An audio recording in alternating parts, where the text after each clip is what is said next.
mustahil kita dapat mengakses gudang penyediaan Tuhan. Iman itu seperti kartu ATM Tuhan, atau currency-nya surga. Iman itu, currency itu apa? Nilai tukar. Saudara, kalau dan saya kalau tidak memiliki iman tidak memiliki, tidak hidup kalau tanpa pengenal Tuhan, maka yang terjadi saudara dan saya tidak mengakses, nggak bisa mengakses, karena saudara akan memakai hal-hal yang salah. Contohnya begini, saudara punya kartu yang sama, ukurannya yang sama, tapi yang satu ATM, yang satu kartu tanda penduduk. Sedangkan saudara pengen ambil uang di ATM, saudara masukkan KTP, uang bisa keluar nggak? Kenapa? Sistemnya beda. Tapi kalau saudara pengen ke ATM, saudara masukin kartu ATM, perlu doa puasa 40 hari 40 malam nggak untuk uang itu keluar? Sudah nyembah ATM, tolong ATM, saudara maaf yang udah dapat bahasa roh, nggak perlu saudara. Saudara tinggal masukkan kartu ATM, saudara tahu PIN-nya, uang itu keluar. Lah, sama juga iman. Pada waktu engkau kenal Tuhan, ya, pada waktu engkau hari-harimu kau pakai untuk belajar firman, langsung praktek firman, maka yang terjadi apa? Imanmu akan bertambah. Nangkap sampai di sini ya. Karena ada hubungan erat sekali tentang empat cara penyediaan Tuhan yang saya ajarkan pada pagi hari ini, yaitu dengan iman. Nanti kalau saudara diajarkan A, nggak ada iman nggak bisa jadi. B, nggak ada iman nggak jadi. C, nggak ada iman nggak jadi. Dan D, nanti yang nggak ada iman nggak bisa jadi. Jadi ini dasarnya dulu saya kasih. Iman ini harus menjadi kartu mati yang saudara harus miliki. Nah, bagaimana iman ini bisa aktif? Tidak ada cara lain. Saudara harus mengenal Tuhan secara pribadi. Amin. Kalau saudara mengenal Tuhan secara pribadi lewat pembacaan perenungan firman, maka yang terjadi, setan tidak akan pernah bisa membohongi saudara. Amin, saudara. 4 cara Tuhan menyediakan kebutuhan saudara. Yohanes 8:30 mengatakan, dan kamu akan mengetahui kebenaran, dan kebenaran itu akan memerdekakan kamu. Saya ingin hari ini saudara mengalami kemerdekaan, khususnya di area di mana saudara tidak lagi bingung, stres tentang cara Tuhan menyalurkan, memasok kebutuhan saudara sehari-hari. Ya, saya akan ajarkan pada saudara tentang adanya 4 sistem atau pola atau cara yang Tuhan lakukan untuk mensupply kebutuhan saudara. Saudara buka dulu dia di Kejadian 45 ayat 7 dan 8. Maaf ya. Kejadian 45 ayat 7 sampai 8. Saya akan membaca untuk saudara. Ini cara Tuhan menyediakan apa yang saudara butuhkan. Cara yang pertama, saya akan baca.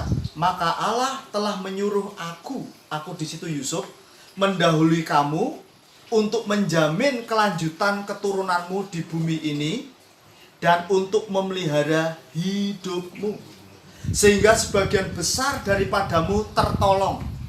Jadi bukanlah kamu yang menyuruh aku, yaitu Yusuf, ke sini, ke Mesir, tetapi Allah, Dialah yang telah menempatkan aku sebagai apa? Bapa bagi Fir'aun dan tuan atas seluruh istananya, dan sebagai kuasa atas seluruh tanah Mesir.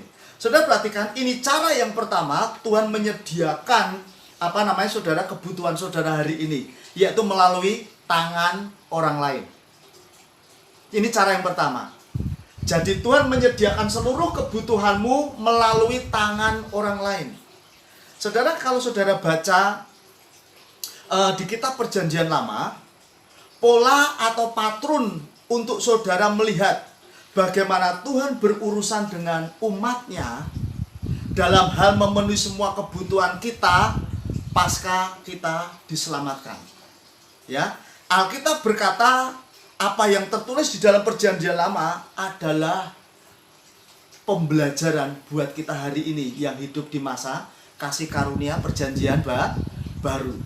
Saudara, dengan kata lain, Mereka yaitu orang-orang Israel secara alami atau secara natural. Kita ini adalah Israel apa?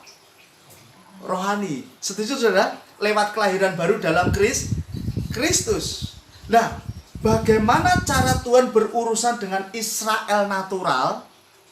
Demikian juga Tuhan akan berurusan dengan kita, Israel spiritual. Cara berurusan dengan apa? Tuhan akan menyediakan semua kebutuhanmu lewat tangan orang lain.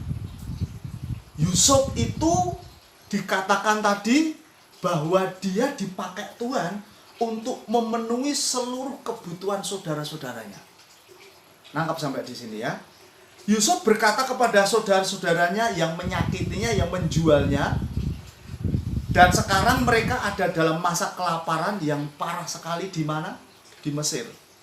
Pada saat itu Yusuf sudah menjadi perdana menteri dan menjadi orang kunci nomor 1 di Mesir. Saya mau beritahu sama saudara, kadang-kadang kesulitan ini membawa kita tuh menjadi orang yang benar-benar memiliki potensi menjadi juru kunci dalam wilayah-wilayah tertentu dalam kehidupan kita. Setuju saudara? Oleh sebab itu jangan tolak kesakitan, jangan tolak kesengsaraan, jangan tolak penderitaan, dan jangan tolak tantangan. Hadapi saja. Karena itu akan membentuk manusia batiniahmu menjadi kuat. Jadi jangan pernah saudara reject saudara dengan penderitaan. Jangan pernah tolak. Bahkan presiden kita berkata apa? Berdamai dengan apa? Corona katanya ya. Ya, berdamai dengan corona itu artinya apa? Corona itu sama seperti flu-flu yang lainnya. Ya, pilek sama saudara. Jadi nggak usah terlalu diagung-agungkan, dibesar-besarkan saudara. Udah, kita berdamai saja dengan dia. Lah tadi sebelum kita ibadah ada om bilang gimana? Ya pakai masker. Setuju ya? Yang kedua gimana? Cuci tangan. Yang ketiga gimana tadi om? Jaga jarak. Nangkap ya? Simpel. Itu namanya saudara berdamai dengan corona. Lah saudara perhatikan baik-baik. Jadi ketika ketika Tuhan menolong saudara, saudara jangan pilih-pilih siapa yang akan dipakai Tuhan untuk memenuhi kebutuhan saudara. Nangkap sampai di sini ya. Saudara kadang-kadang begini loh. Ada si A ini dipakai Tuhan untuk menolong saudara, misalkan dalam hal keuangan ya. Lah, pikiran saudara itu selalu terjun ke dia, padahal dia hanya salurannya Tuhan. Padahal dia dipakai untuk menyalurkan kebutuhan yang Tuhan sudah sediakan. Iman saudara jangan ke orang itu. Dan kita selalu berdoa, Tuhan, pakai orang itu terus untuk menyalurkan kebutuhanmu kepadaku. Ingat saudara jangan milih-milih orang A, B, C, dan D untuk menolong saudara. Ingat, Tuhan itu lebih ngerti dari saudara. Amin saudara. Saya ya dari tahun 2009 ngurusin anak-anak jalanan, ngasih makan mereka, nyekolahin mereka, itu setiap 6 bulan, setiap tahun itu orangnya ganti terus saudara. Bahkan saya pernah punya pengalaman saudara.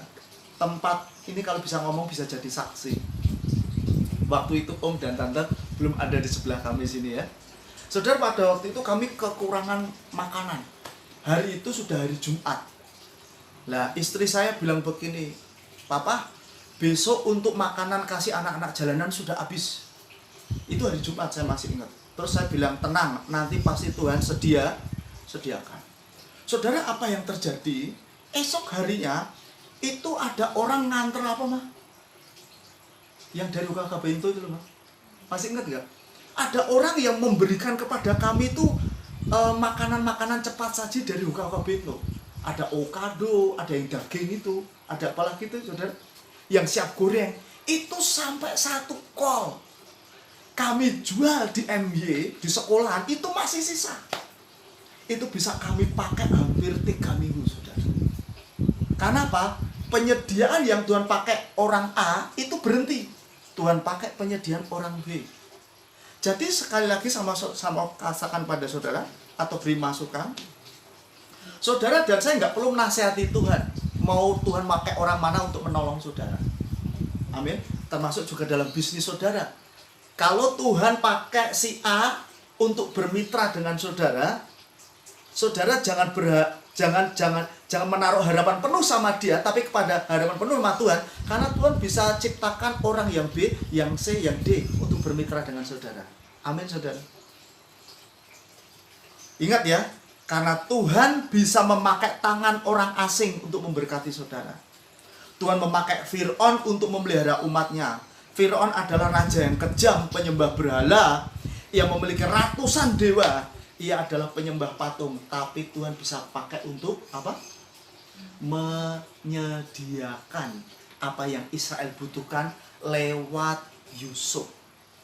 Sekali lagi, saya pesan, saudara nggak boleh membatasi Tuhan dan menaruhnya dalam kotak pikiran kita. Harus si A, si B, si C yang harus menolong saudara, memberikan kebutuhan saudara. Saudara akan stres, saudara akan kecewa, dan saudara akan bingung. Nangkap saudara? Saudara, saya juga menyaksikan perjalanan saya secara pribadi sebagai hamba Tuhan. Kadang-kadang si A diizinkan Tuhan mensupport pelayanan kami hanya dalam waktu 3 bulan. Si B menyepot pelayanan, menyepot keuangan kami hanya dalam waktu setahun. Si C 2 tahun. Bahkan ada yang dalam 3 hari waktu kami membutuhkan. Tapi itu selalu berganti-ganti saudara. Ingat, Tuhan menyediakan saudara lewat tangan orang lain. Buka Lukas 6 ayat 38. Lukas 6 ayat 38. Saya ingin kita baca bersama-sama ayat 3. Berilah dan kamu akan diberi suatu takaran yang baik, yang dipadatkan, yang digoncang, dan yang tumpah keluar akan dicurahkan ke dalam ribaanmu. Sebab ukuran yang kamu pakai untuk mengukur akan diukurkan kepadamu. Wow, ini dicatat dalam catatan saya ini, dikatakan begini. Di dalam satu terjemahan dalam bahasa Inggris dikatakan ada kata yang tumpah keluar akan dicurahkan ke dalam ribaanmu. Itu bahasa Inggrisnya shall man give into your bosom. Artinya apa? Akan dicurahkan ke dalam ribaanmu oleh siapa? Orang lain. Kata orang lain adalah orang-orang yang berbeda-beda yang dipakai Tuhan untuk memenuhi kebutuhan saudara. Ingat itu saudara. Tuhan juga bisa memakai burung gagak untuk memenuhi kebutuhan apa? Elia pada waktu dia dihitung kayak Heri. Ya, saya kesaksian sama saudara. Anak saya hari ini kuliah, kedua-duanya sekolah, tahun ini butuh biaya banyak sekali. Saudara, kami bingung harus bagaimana pada waktu tahun lalu. Tapi Tuhan ngomong gini, nak, jangan bingung, aku sudah menyediakan semua yang kamu butuhkan. Dan hari ini Tuhan pakai orang lain untuk membiayai putri kami kuliah. Ya, kuliahnya di LSPR dan itu biaya mahal. Yang satu masuk SMA, biayanya juga mahal. Selalu saya melihat saudara, dari anak-anak kami TK, SD, SMP, SMA sampai kuliah, ini orangnya selalu berbeda-beda, nggak sama. Karena saya percaya Tuhan itu monocolor atau full color. Full color. Jadi ingat, saudara jangan batasi Tuhan. Dan saudara jangan nasihati Tuhan, si A, si B, si C yang harus memberkati saudara. Enggak. Dia punya jutaan yang tidak terbatas orang-orang yang akan dia pakai untuk menyalurkan berkat-berkat ke dalam perbendaharaan saudara. Yang percaya katakan amin. Tuhan tahu bagaimana cara memelihara hidup saudara. Dia telah menyediakan segala kebutuhan saudara menurut kekayaan dan kemuliaannya yang dalam Kristus Yesus. Amin. Tuhan tidak akan membiarkan saudara bergantung kepada siapapun secara individu dalam waktu yang lama. Ya, saya banyak berkata sama anak-anak Tuhan yang telepon sama saya, katakan begini, kalau hari-hari ini sumbermu kok dipotong, sumbermu kok dihentikan, itu tujuannya cuma satu. Tuhan mau dirinya dijadikan sumber sejati oleh kamu. Nangkep sampai di sini juga. Jadi sumber sejati kita itu bukan orang lain, tapi sumber sejati kita di Tuhan pakai tangan orang lain menyalurkan kepada saudara. Yang percaya katakan amin. Jika saudara bergantung pada orang-orang tertentu, dan apa yang kamu lakukan adalah apa? Kamu sedang mengelak berkat Tuhan. Karena manusia bukan sumber. Tapi siapa? Tuhan sumber. Amin. Jika ada orang lain memberkati kita, itu hanyalah maksud bahwa Tuhan sedang memberkati kita untuk sementara waktu, bukan untuk selamanya. Haleluya saudara. Jadi ketika orang-orang meninggalkan saudara, bisnis saudara, saudara nggak perlu kecewa. Ya. Atau saudara sendiri tertekan, saudara kehilangan pelanggan, saudara kehilangan pelayanan, saudara nggak perlu sedih. Saudara, saya punya beberapa teman itu yang memang dia, maaf ya, pekerjaannya tuh dari gereja satu, gereja lain itu dia sebagai pemimpin pujian, sebagai singer. Baru dia dapat persembahan kasih. Nah kalau hari ini gereja-gereja pada tutup bagaimana saudara? Iya kan? Saya katakan sama dia, ingat sumbermu bukan gereja, sumbermu itu Tuhan. Dia kapan saja bisa berhenti. Amin saudara. Jadi saya ingatkan, cara yang pertama adalah lewat tangan orang lain. Yang kedua, mari buka di Keluaran 1 ayat yang ke-8, bahwa Tuhan akan menyediakan kebutuhan saudara lewat tangan orang lain. Nah yang kedua itu caranya Tuhan menyediakan kebutuhan saudara lewat tangan Tuhan sendiri. Ya, oke. Keluaran pasal yang pertama ayat yang ke-8. Kemudian bangkitlah seorang raja baru memerintah tanah Mesir yang tidak mengenal siapa? Yusuf. Dikatakan kemudian bangkitlah seorang raja baru memerintah tanah Mesir yang tidak mengenal Yusuf. Ternyata pada waktu saya selidiki, Fir'aun itu hanya jabatan. Sama seperti presiden, sama seperti MPR sama DPR. Jadi pada waktu Yusuf itu di penjara, dia jadi perdana menteri, itu dia memiliki Fir'aun yang berbeda, memiliki presiden yang berbeda. Setelah Yusuf itu mati, Fir'aunnya itu ganti. Nah setelah Fir'aunnya ganti, Fir'aunnya ini nggak kenal Yusuf, maka Fir'aun yang baru ini, orang yang baru ini memperlakukan orang-orang Israel kejam sekali, beda. Nah kalau skenario dalam hidupmu beda, Tuhan pakai cara yang berbeda. Saya ulangi lagi ya. Kalau skenario kebutuhanmu itu berbeda, dia akan pakai cara yang berbeda juga. Dia tidak akan pakai cara orang lain, dia akan pakai skenario tangannya sendiri untuk turun bantu saudara. Ya, 70 tahun Fir'aun memelihara Yusuf dan keluarganya dan seluruh bangsa Israel, maka bangkitlah Fir'aun yang lalu. Akhirnya skenario-nya baru. Nah, saya dengar baik-baik saudara. Ini saya ngalami sering seperti ini.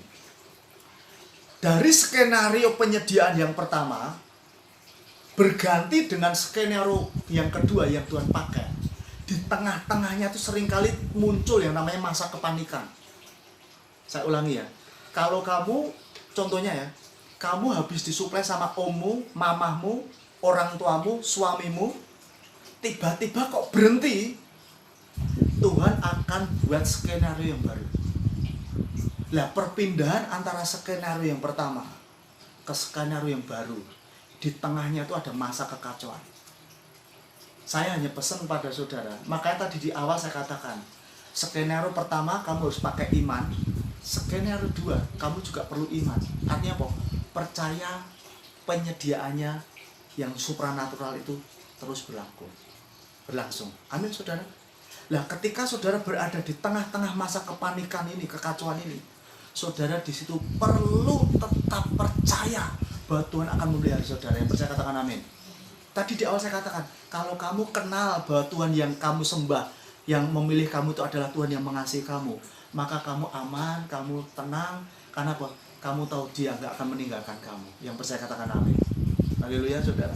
Saudara ingat ya, Tuhan adalah sumbermu. Kadangkala Ia akan memberkatimu melalui tangan orang lain, dan ada waktunya di mana Tuhan sendiri akan menyediakan kebutuhanmu secara supranatural. Dengar baik-baik ya. Tiba-tiba koneksimu terputus. Tiba-tiba, maaf ya, saudara, suppliermu itu putus. Tiba-tiba saja bantuan dari orang lain itu putus. Tiba-tiba semuanya tuh putus semuanya, saudara. Nah, kalau saudara mengalami hal-hal ini hari-hari ini, ingat, Tuhan pengen membuat skenario yang baru. Artinya apa? Tangannya sendiri yang akan turun membantu saudara. Saudara, saya teringat tahun 2000 berapa ya, Mak? Kita masuk pengasingan itu. Saya masuk pengasingan tahun 2007-2008. Pada waktu itu Tuhan persiapkan saya untuk masuk ke dalam pelayanan yang baru, saudara. Dari pelayanan lama, penyediaan tangan orang lain, masuk ke dalam pelayanan yang baru, penyediaan tangan langsung dari Tuhan. Coba bayangin, selama 1,5 tahun lebih saya tidak kerja, saya tidak pelayanan, saya tidak punya gereja, ya, saya juga tidak bekerja dimanapun, tapi saya melihat tangan Tuhan menyediakan secara ajaib. Saya masih ingat, saudara, pada waktu itu Jemima masih umur berapa ya, anak putri saya masih kecil, saudara, dua-duanya masih butuh susu, butuh kebutuhan, bahkan butuh pampers. Tapi saya melihat tangan Tuhan menyediakan ajaib, saudara. Kami tidak bekerja, tapi memang itu Tuhan suruh. Tapi kalau saudara Tuhan nggak suruh, saudara jangan main-main ya. Saudara bisa gawat. Kalau Tuhan nggak suruh, jangan ikut-ikutan saya. Nah itu Pak Untung nggak kerja, tapi Tuhan sediakan, loh, kan disuruh Tuhan. Ya, Elia disuruh Tuhan ke Sungai Kerit. Di sana ada penyediaan Tuhan. Amin. Saya disuruh Tuhan duduk diem, pakai baju rapi begini, masuk kamar doa, nyembah Tuhan, belajar firman Tuhan, nulis buku. Itu penyediaan bisa tuh datang sendiri dari Tuhan lewat orang lain. Ya, ingat, saudara. Saya mau beritahu sama saudara, saudara akan tiba pada satu titik di mana saudara akan bergantung kepada Tuhan secara paksa. Ini namanya tadi perpindahan dari tangan orang lain kepada tangan Tuhan. Di tengahnya tuh ada yang namanya masa ketergantungan paksa. Pada waktu itu saya puasa bukan karena saya pengen puasa, karena tidak ada yang nggak ada dimakan, Om. Serius, saudara. Saya lebih menahan daripada saya makan, anak-anak saya nggak makan. Berarti Tuhan jahat? Enggak. Apakah saudara dan saya berpikir Tuhan itu jahat? Membiarkan orang-orang Israel ke tanah mana? Ke padang gurun? Enggak, saudara. Kadang-kala masa transisi ini kita butuh sabar, butuh tekun, butuh teguh memegang janji Tuhan. Amin, saudara. Saudara, masih ingat tentang Sungai Kerit yang dipakai Tuhan untuk menyediakan kebutuhan Elia selama 3,5 tahun masa kekeringan? Masih ingat, saudara? Elia itu sama dengan saudara dan saya. Bayangin, ia manusia dipelihara sama burung gagak. Ya, setiap hari burung gagak akan mengantarkan makanan kepada Elia hari lepas hari ketika dia ada di Sungai Kerit. Dan Alkitab berkata, kalau saudara baca di Hakim-Hakim ya, kemudian sungai itu menjadi kering. Itu tandanya apa? Ketika apa yang kamu lakukan ketika sungaimu kering, itu penting. Pertanyaannya, apa yang kamu lakukan ketika uangmu kering, bisnismu kering, hari-hari ini semua kering? Ingat, saudara, yang saudara dan saya perlu dengar adalah suara Tuhan. Haleluya. Nah, cara yang kedua yang saya sampaikan pada saudara adalah Tuhan sendiri tangannya akan turun membantu saudara secara ajaib. Amin, saudara. Saya punya kesaksian. Di tahun-tahun pengasingan saya itu tahun-tahun yang benar-benar luar biasa, saudara. Saya masih ingat, saya dipanggil sama seorang hamba Tuhan untuk melayani di Kauripan sana. Itu di desa, saudara, Pasar Selasa, yang terkenal dengan kampung Cina ya. Pada waktu itu saya masih punya motor Supra X yang 125 itu. Saya di WA sama dia, ditelepon sama dia, Pak, tolong bantu pelayanan saya, Pak, di desa ini, Pak. Akhirnya saya tanya sama istri saya, yang berangkat nggak nih yang? Berangkat, kalau Tuhan suruh berangkat, berangkat. Saya berdoa, saya tanya Tuhan, Tuhan aku berangkat nggak ini? Hatiku damai sejahtera. Oke? Akhirnya saya berangkat. Begitu saya starter motor, tahu nggak saudara? Itu bensinnya tinggal 1 kotak. Jarum penunjuknya itu tinggal apa? Tinggal 1 kotak. Padahal itu ada kotak-kotak banyak, tinggal 1 kotak. Saya mau beli bensin nggak ada uangnya, saudara. Tapi saya bilang gini, Tuhan, kalau Engkau yang nyuruh, Engkau yang provisi, yang akan sediakan. Saya starter, greng, saya jalan. Saya masih ingat, saya masih ada di Puri 1 sana, saudara. Saya starter motor, saya jalan ke kampung Cina. Baru sampai mana stasiun Bojonggede, motornya mogok. Karena apa? Bensinnya habis. Bensinnya habis. Saya masih ingat peristiwa itu, saudara. Motornya saya tuntun, saya masukin, kalau sudah ada Bojonggede, ada apa namanya pom bensin Bojonggede itu. Saya buka-buka kantong saya, hanya masih ingat seperti tinggal 2.000. Saya masih ingat, saudara. Begitu 2.000 ditanya sama siapa pom bensinnya, Pak mau diisi berapa? Tadinya mau saya tinggal KTP saya, saudara. Nanti pulang saya bayar, gitu kan, saudara. Saya ambil 2.000, si orangnya bilang begini, Pak, 2.000 Pak? Iya, emang nggak boleh ya Mas ya? Pak, 2.000 Pak? Iya, saya bilang gitu. Saya masih ingat itu peristiwa itu, saudara. Itu jadi apa buku harian saya. Saya masih ingat, nggak tahu dia ngeledek saya atau enggak, saya nggak tahu. Itu saya buka isi apa motor isinya, saya buka, dia ngisi bensinnya begini, sit langsung diangkat kenceng loh. Belum apa-apa sudah diangkat, saudara. Saya bilang nih, Tuhan, kamu yang menyuruh, aku mau ngikutin apa maumu. Ingat ya, saudara, begitu saya tutup, saya starter, masa bodoh sampai nggak sampai tuh. Ajaib, itu sampai ke kampung Cina nggak mogok. Ingat ya tuh, mata saya nggak tertuju ke speedometer, Om. Mata saya terus ke sana aja, jalan terus. Hati saya nggak mau pusing dengan ini. Jalan terus, saya gas kenceng terus. Pokoknya sampai, saya bilang, malaikat nggak mau tahu caranya, pokoknya kamu harus isi. Tapi jujur, saudara jangan mau di area itu terus, amin saudara. Itu area hidup penuh mujizat. Saudara didesain bukan hidup di dalam mujizat. Saudara didesain hidup dalam berkat. Beda atau sama? Kalau saudara hidup dalam mujizat, saudara mesti mengalami banyak masalah seperti saya dulu, itu kan? Saya gas terus sampai kampung Cina, saudara. Begitu sampai kampung Cina, mau nyampaikan firman Tuhan, otak saya Tuhan ngomong gini, kamu jangan konsentrasi ke bensinmu ya, konsentrasi firman. Padahal yang datang tuh ibu-ibu tua-tua, saudara. Saudara tahu kan kampung Cina sana? Saya khotbah di situ semangat. Begitu selesai, waktu makan-makan, lah setan serang. Kamu nanti nggak bisa pulang, bensinnya habis, bilang gitu kan. Tapi saya bilang, saya serang balik, setan, kalau Tuhan suruh saya, Tuhan yang akan sediakan. Oke, saudara. Bilang begini, Pak, aku numpang dong Pak. Oh boleh Bu. Langsung saya numpang, saudara. Ibu-ibu tua, saudara, saya tahu dia itu siapa. Saya tahu suaminya kerja apa. Suami itu hanya kerja apa, saudara, dia punya empang begitu ya. Cuma ngurusin empang.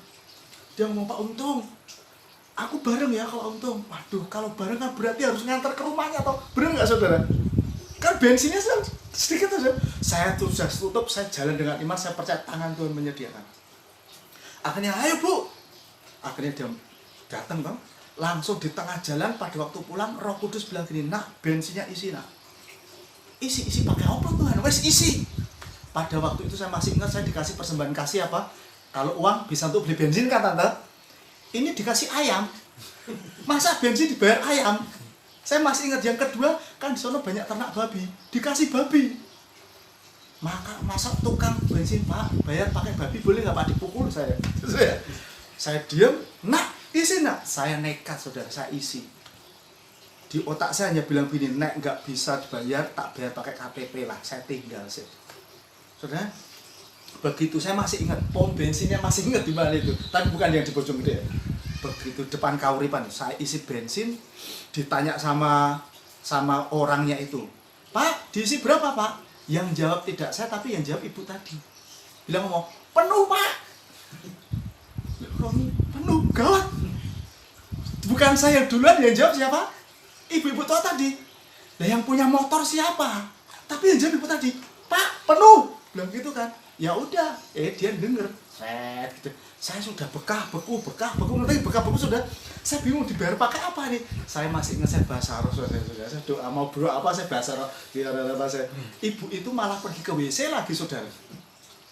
Nah, tapi ajaibnya itu keluarnya bensin jauh kan ke WC kan saudara, itu sampai dia maaf ke toilet keluar sampai duduk di situ, itu bisa bensinnya nggak berhenti loh saudara. Jadi kan ngocornya kan berarti disetting sama Tuhan pelan-pelan gitu kan saudara, pelan-pelan tahan. Begitu selesai, begitu tutup, saya belum tutup, ibu ngomong gini, Pak berapa ya Pak? Yang bayar ibu tadi. Biasa orang Jawa, Bu jangan Bu, padahal tidak ada uang. Bu jangan Bu, enggak Pak, aku pengen berkati Pak Untung. Oke, saya masih ingat saudara itu akan dibayar sama ibunya itu, Pak saya bayar. Itu kan caranya Tuhan saudara. Tapi enggak tadi enggak pakai iman, aku ngikuti masuk ke bensin, saya enggak bisa penuh itu bensin, setuju? Begitu sampai nganter rumahnya, gelap-gelap saudara, saya masih ingat rumahnya itu di Bilabong, dalam sana gelap.